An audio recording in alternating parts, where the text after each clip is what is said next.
Ժողովուրդ գնում ենք ընտրությունների եւ երևի նկատել եք, որ հիմնական խոսակցությունը խաղաղության մասին է։ Չէ, երևի տարբեր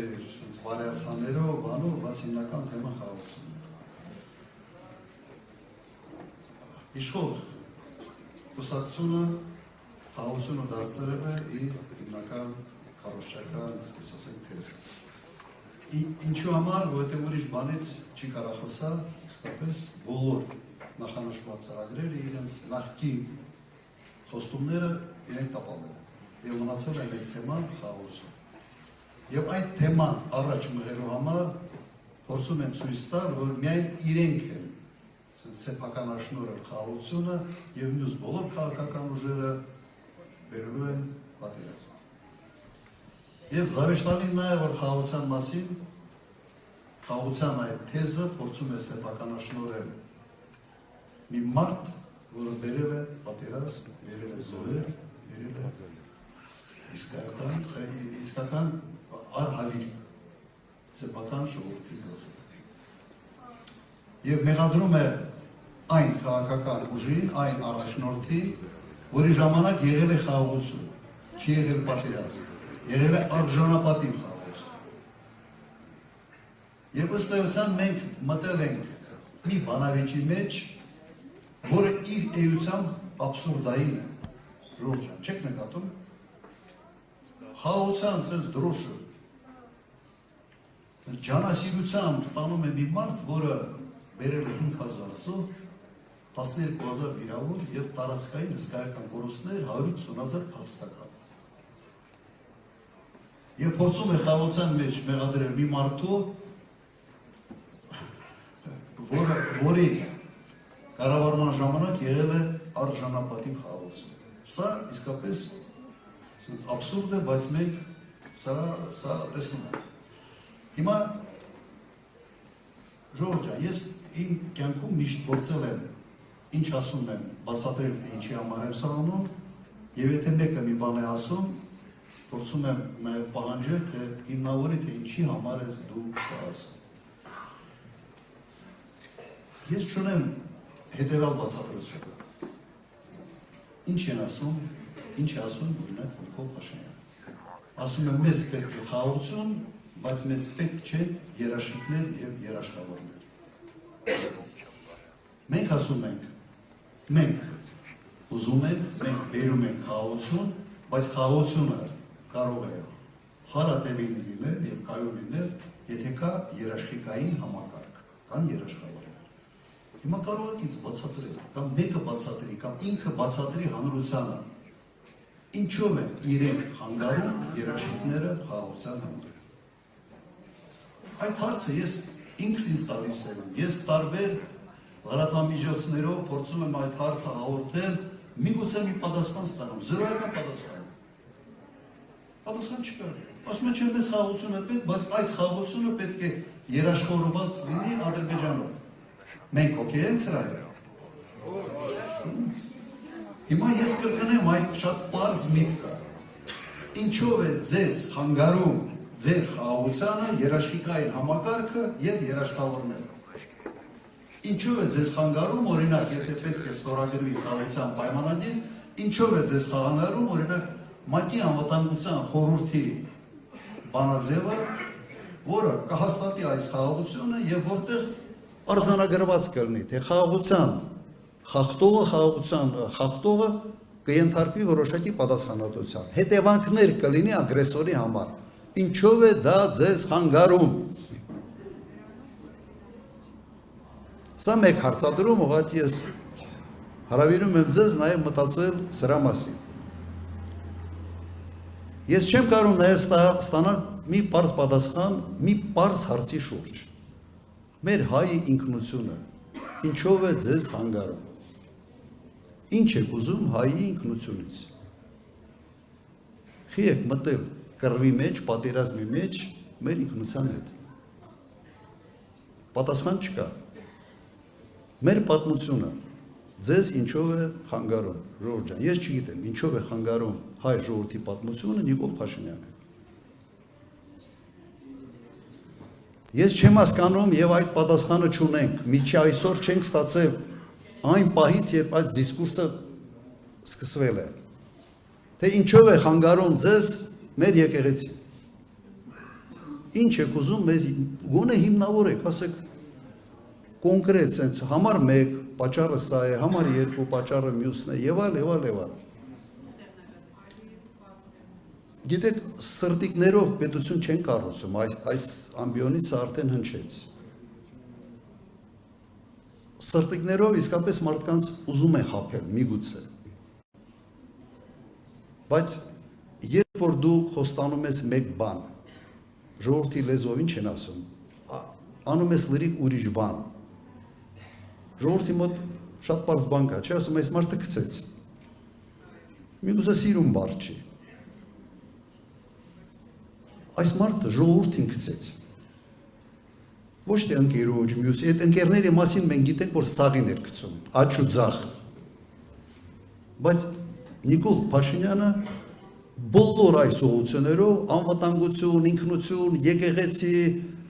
հայկականություն, բոլոր այս հարցերով գցեց հայ ժողովրդին։ Քաղաքական խարդախ է այս մարդը, ոտից գլուխ։ Հիմա էր Հայաստանի քարտեզը Կուրսկին դրած, չգիտեմ ինչ է քարոզում։ Չեմ զարմանա, որ վաղը գլոբուսը գլխին դրած կհայտնվի ինչ-որ հանդիպումների վրա։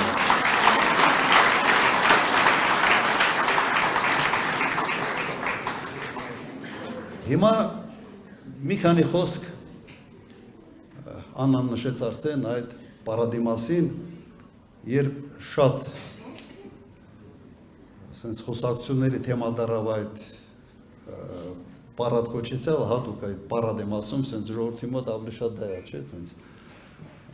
զորահանդես պարադ բառը օգտագործել։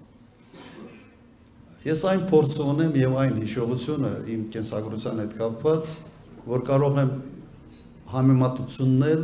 անել նմանատիպ sense երևույթների հետ։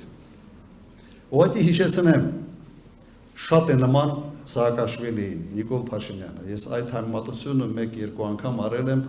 ուրիշ թեմաների շուրջ, բայց շատ է նման։ Ուղղակի հարահարի, վիճակը սրի, աշխարհաքաղաքական խաղերի մեջ մատնի, հետո օրինակ ռուսների հետ հարաբերություններ փչացնի,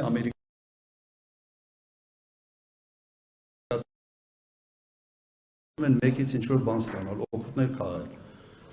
Այդ օգուտները քաղել, ազնական օգուտ են քաղում, բայց ժողովրդի գլխին փորձանք են բերում։ Հիմա ես հիշում եմ Սահակաշվիլիի քայլերը։ 2007 թիվ Ռուսաստանի հետ հարաբերությունները բավականաչափ փչացրած եւ արդեն արևմուտքից որոշ զինտեխնիկա ստացած, զրամեքենաներ, ինչ-որ բաներ եւ այլ, որը չնչին էր, բայց լավ ներկած, ցույց էին տալիս։ Առաջի պարադը, եթե չեմ սխալվում, եղել է 2007 թիվ մայիսի 26, իրենց անկախության օրն էր։ 2008 թիվ եւս մայիսի 26, եւս շքերթ, ես ինչի համար եմ դա հիշում, եւ նույն ներկած մեքենաները, շքերթ, որովհետեւ 2007 թվականին ես իրեն հետ հանդիպել եմ ինքը հրավիրել էր Բաթումիում։ Գիտեք ինչ էր ասում, նենց բանակ կառուցեցինք, ռուսական բանակը քայքայված է, ամենայն անկեղծությամբ, ձեզ ասում եմ, այն ինչ եղել է։ Բանակ չկա, տամ ալկոգոլիկի, տամ չգիտեմ եւ այլ, քայքայված բանակ է, մեր բանակը իրեն այն ժամանակ ասացի գլուխը ցավում է։ Ասի գլուխը ցավում է, լավ չես պատկերացնում,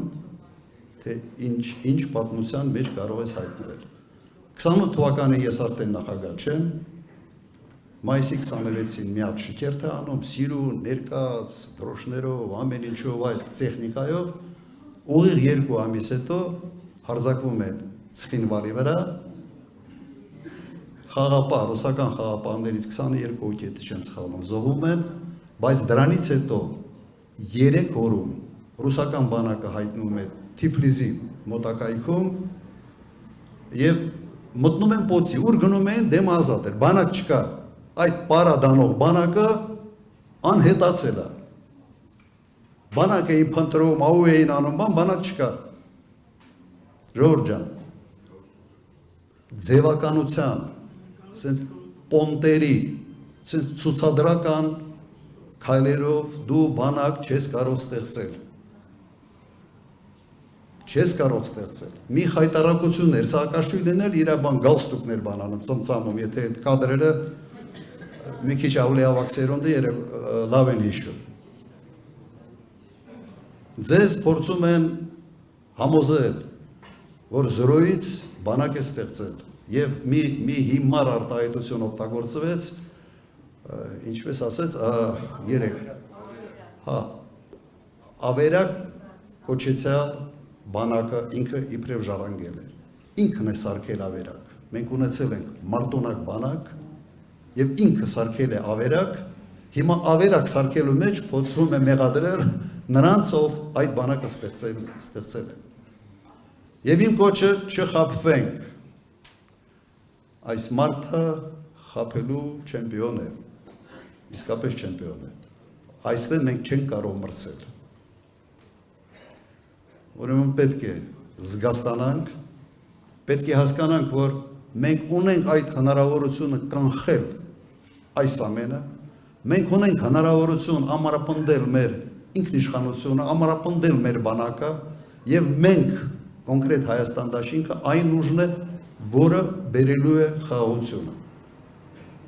Արել ենք ժամանակին, անելու ենք ևս հիմա։ Եվ մեր բանաձևը խաղաղության հետևյալն է, կրկնեմ, խաղաղությունը պետք է լինի երաշխավորված, հարատևելի և կայուն։ Եվ չի կարող լինել խաղաղություն, որը կախված է մեկ մարդու քմաճույքից, տվյալ դեպքում Իլհամ Ալիևի քմաճույքից, դա խաղաղություն չի, դա վասսալական կախվածություն է Ադրբեջանից։ Եթե համաձայն ենք, ուրեմն ինչ պետք է անենք մենք, հունիսի 7-ին, համար 17-ին, և միասին կարող ենք, միասին կարող ենք։